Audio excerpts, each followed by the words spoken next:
Por el bien de todos, primero los pobres. Por el bien de todos, primero los pobres. Primero los pobres. Primero los pobres. Primero los pobres. Los más pobres, primero. En México, la sobrevivencia en casos graves de COVID-19 no solo depende de las condiciones de los pacientes, sino de cuánto dinero tienen para atenderse. De acuerdo con información oficial, la diferencia de letalidad entre hospitales públicos y privados es altísima. Bonifacio Estrada dio positivo a COVID a principios de octubre. Se hizo la prueba por la insistencia de sus hijas. Nunca perdió el olfato ni el gusto, no hubo dolores de cabeza, solo cansancio. Retomó su trabajo después de 3 meses de completo encierro. A sus 68 años se hacía cargo de su casa y repartía velas en iglesias. Sus hijas compraron un oxímetro para vigilar su saturación. Las primeras veces estuvo en 94, 93, 92. De pronto se desplomó. Mariana llevó a su padre a un hospital privado de la Ciudad de México. En urgencias eran 30,000 pesos, que por día de estancia teníamos que hacer un depósito de 250,000 pesos. Ahí fue cuando mi hermana y yo nos volteamos a ver y dijimos, no contamos con ese dinero. La recomendación de los médicos fue llevarlo al Instituto Nacional de Enfermedades Respiratorias. Ahí los recibieron, le hicieron una tomografía y les dijeron que Bonifacio necesitaba internarse. El asunto es que ahí no tenían camas disponibles. La siguiente parada fue en el Hospital Arrasa del Instituto Mexicano del Seguro Social, donde, por cierto, no lo querían recibir porque le correspondía otra clínica.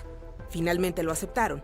Mientras su familia le hacía llegar videos con el personal de intendencia, el hospital se limitaba a mandar estos reportes. El sábado en la madrugada nos avisaron que lo iban a entubar. Mi papá falleció ese sábado a las 12:50. Murió de un paro broncorrespiratorio. Y al dolor se sumó una inmensa frustración. Me llenó de angustia y de tristeza no contar con los medios para atenderlo en un hospital privado, que tal vez a lo mejor hubiera sido la diferencia.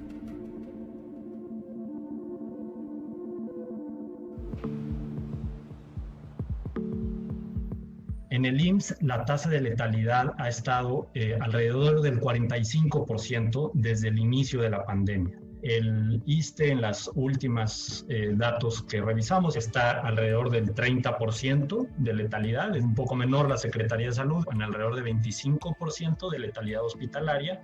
Y en el sector privado, como alrededor de 12-10%.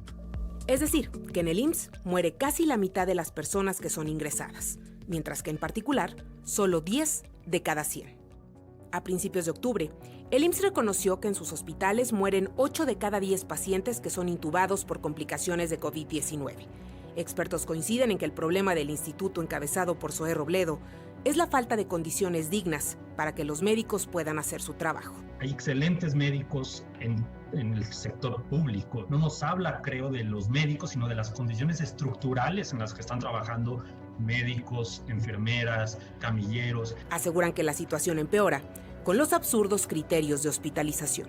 Con tal de seguir diciendo que tenemos muchas camas y que ese para el gobierno es su indicador de éxito, no quieren ponerlo en riesgo. Ahí le va su paracetamol, vayas a su casa, cuando ya no pueda respirar, regrese. Aquí tenemos un ventilador. Eso no es ofrecerle vida, es ofrecerle medicina terminal. En México, el lujo de atención privada no es para todos. De acuerdo con el Observatorio Laboral de la Secretaría del Trabajo, el ingreso promedio es de 6,403 pesos mensuales. Es decir, que para pagar lo que a Mariana le pedían solo para recibir a su papá en un hospital privado, se tendría que invertir lo de 39 meses de trabajo.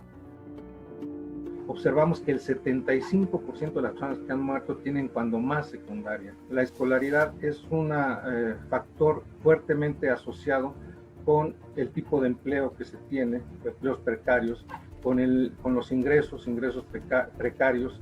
¿Quiénes son los más afectados? Los trabajadores de México, las amas de casa y las personas mayores en condiciones de pensionados o jubilados, los que han aportado, si me permites el término, la mayor cuota en términos de funciones en México. Todo lo contrario a lo que las autoridades han planteado. Si ustedes son ricos, tienen en riesgo. Si ustedes son pobres, no. Los pobres estamos inmunes. Leticia es una sobreviviente de la pandemia. Lo es gracias a que sus hijos no dudaron en internarla en un hospital privado. El costo final dicen mis hijos, mi hotel de 5 estrellas ascendió casi al $500,000 de pesos. Tenemos nosotros ahorita que pensar en vender lo que tenemos para poder saldar esta deuda. La decisión de llevarla, costara lo que costara, la tomaron tras una experiencia dolorosa. El esposo de Leticia, médico en activo durante la pandemia, se hizo una prueba el 2 de junio en una clínica de la Secretaría de Salud. Nos dijeron que tardaba la prueba en dar los resultados de 10 a 12 días hábiles por correo, la cual nunca llegó. Los síntomas aparecieron y no le dieron tregua. Su familia lo llevó al Seguro Social.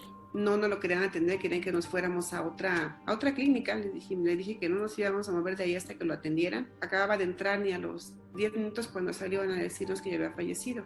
Médicos coinciden en que la atención temprana marca la diferencia. De ahí la importancia de hacer pruebas y dar seguimiento.